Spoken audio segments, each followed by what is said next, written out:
And after November 5th, we're going to have much more regulatory clarity and consistency. There's massive pressure on both political parties in order to bring a digital assets framework to marketplace. And any of that clarity is going to send a very clear buy signal to traditional investors. 99.9% of the money in the world is held by people that don't have the majority of their assets in Bitcoin. And so that's going to be a big deal. When you move from 99.9 to 99.8 to 99, to 98 not participating, those are mega moves in the asset. And so those are the primary catalysts that just kind of came across the wire in the past few weeks and even in the last few days. Yeah. Hey, Michael, that's fantastic. That's great clarity and great news. I have one question about the presidential election, and I think there might be some irony here. I kind of watched the chart as Trump, it seems, would have a higher percentage to win. Bitcoin has gone up when it's gone down. Bitcoin has gone up over the last couple months. Is it possible that stronger regulation may end up being good for Bitcoin, a little bit like stronger regulation is good for Facebook or good for Google? Let me give you two examples I'd love for you to address. Altcoins and kind of out of control meme coins and things like that. Does that suck does that suck demand away from Bitcoin and over to alternative digital tokens? Given that BlackRock and affiliate banks are kind of doubling and triple down on Bitcoin, might a more restrictive Fed actually help Bitcoin become the clear winner? Well, I think that if we're talking about the Fed, we're talking about an interest rate policy, and I think the interest rate policy is going to be a bit looser. And so all assets will be a winner with a less restrictive Fed, and I think the writing is on the wall there. I think with regard to regulatory clarity, the real key point here is the vast majority of the money in the world is sitting in 60-40 bond portfolios or sitting in real estate. So the traditional money, conventional money, is sitting in a 60-40 portfolio or real estate. The scared money, the traditional scared money, is sitting in gold. And so the only thing that Bitcoin needs to win is just to be acknowledged as a legitimate asset class. When money managers like Fidelity or BlackRock point out that this is an institutional grade asset, a digital gold, a digital property, or a digital capital, that's the most important thing that's happened in Wall Street in 40 years. And last week, BlackRock published a white paper where the headline was Bitcoin, a unique diversifier. And they said not only is it a legitimate asset class, well, by the way, the regulators help with that. When the regulators approve spot ETFs and when they approve options trading, they're signaling to all these traditional old money investors that this is not tulip bulbs. This is not a scam. This is legitimate. So they do their part by showing it's legitimate, but BlackRock does their part by pointing out it's a unique diversifier. Everybody in the world, if you look at high net worth families and portfolio managers, they're looking for the great white whale. The Moby Dick of investment is an uncorrelated asset which will perform. They want something which is not correlated to bonds. They don't want it correlated to risk assets. They call it alternative investments. Big banks have conferences for alternative investments because anybody in the world can buy a bunch of stocks. It's pretty obvious. You can buy them in 15 seconds. So they end up doing things like buying portfolios of timber rights, or natural gas pipeline, rights of way, or the classic, great alternative investment for the last 100 years, just real estate.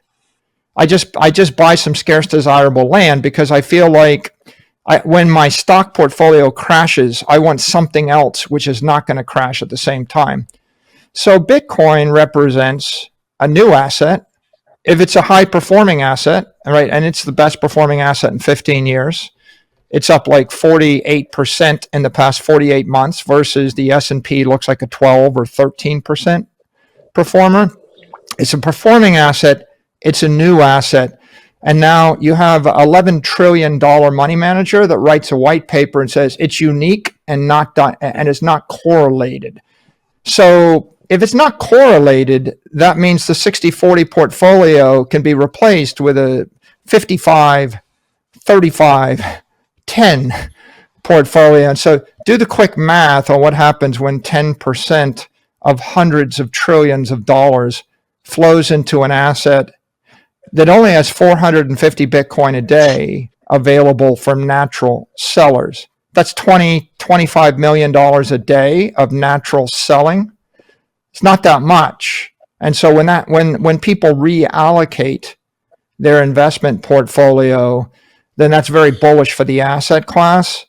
And all this regulatory clarity, regulations mean different things to different assets for sure. But Bitcoin is a very simple principle. It's like just digital capital. So I've said before, it's either going to zero or it's going to 1 million, because if it's tulip bulbs and if it's not legit, if it's a scam, it's just getting regulated out of existence, right? But if it's legitimate, it's basically everybody's holy grail. It's like basically the font of eternal youth for investors. It's the thing everybody wants, a high performing asset not correlated to the rest of their portfolio. You don't even have to have to agree that you understand it. You just have to agree it's legitimate and it's uncorrelated. And at that point, a portfolio manager says, well, just give me some of it. Michael, you said one thing. If it's a scam, you said if it's a scam, it's either going to zero or 1 million. I think this is one concern that people have. They're like, if it's going to 1 million, obviously it's a great asset to invest in. But the risk of going to zero is one thing holding those people back. But you said only if it's a scam, it will go to zero. It'll be regulated out of existence. What about the possibility that it's enough of a threat that governments will regulate, centralize it, crush it, as they did to gold, or just over-regulate it out of existence and then replace it with CBDCs? Yeah, well, gold may be regulated, but it's also worth like $15 trillion, and Bitcoin is worth $1.3 trillion. So if we end up with the failure of gold, Bitcoin 10x's from here. So in terms of being regulated, it is regulated, right? The IRS regulated in 2014 by saying it's property. You have to pay tax on it when you sell it. And it's regulated via these ETFs. So if you're an institution and by charter you have to own securities via a regulated custodian or via a regulated bank, you're buying FBTC or you're buying IBIT. Just like the SEC just approved options trading, but only on IBIT. So there are regulations. The regulations solved the issue of custody. They solved the issue of compliance, and that's why these spot Bitcoin ETFs are the most successful ETFs in the history of Wall Street. Right, billions of dollars is stampeding into those instruments. Oftentimes what's going on is the regulated instruments, like IBIT is one, but so is MSTR.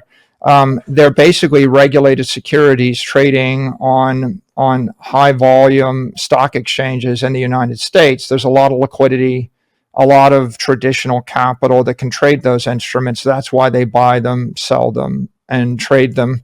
And so no one's saying it's not going to be regulated. In fact, it's the opposite, which is as it's regulated, that's it's the green light for traditional money and institutional money to enter the asset class. What about the other risk of governments starting to see it big enough of a threat that they work to crushing it? Well, I mean, that was the question people had in 2013. I mean, in fact, I thought that in 2013. I tweeted about it. If the government was going to crush it, like the IRS, doesn't designate stolen property or counterfeit money as property, right? If you're counterfeiting stuff, the IRS wouldn't give you a designation of property. So we lurched towards something clearly being legitimized in 2014, and then between 2014 and 2020, it was a question mark. But then in 2018 or so, you started seeing options on CME trading on Bitcoin, if you recall, and so that was another endorsement. And then when Fidelity entered with Fidelity Digital Assets, that was a third endorsement. When dozens and dozens of public companies started buying Bitcoin and were approved by the SEC to buy the Bitcoin and list, that was a fourth endorsement. Then when you actually saw the last administration, you saw positive speeches and characterization of Bitcoin as a digital asset. In fact, Gary Gensler, Jerome Powell, Christine Lagarde, and Janet Yellen all acknowledged it to be a legitimate digital asset. They said Satoshi created something innovative and real. And by the way, they classified it as a speculative asset, but not as a currency. The real uncertainty around Bitcoin has been around its use as a digital currency, not as digital capital, right? If you're holding something and you want to do 10,000 transactions without any AML KYC at any size, now you're crossing over banking regulations and currency regulations, right? And that's highly controversial. But what's not controversial is whether institutions and individuals and corporations in the Western world can own property. So it's been acknowledged, like Berkshire Hathaway can own billions of dollars of Apple stock, right? Warren Buffett's not going to wire $1 billion of Apple stock to Africa without acknowledging that transaction publicly. So the use of Apple stock as currency would be controversial, but the use of Apple stock as property or capital, not so controversial. And so when you think of Bitcoin as, I own a building, right? Am I allowed to own a building? Well, the truth is you can own a building in China as well as in the United States or Europe. You know where you can't own a building? Cuba or North Korea.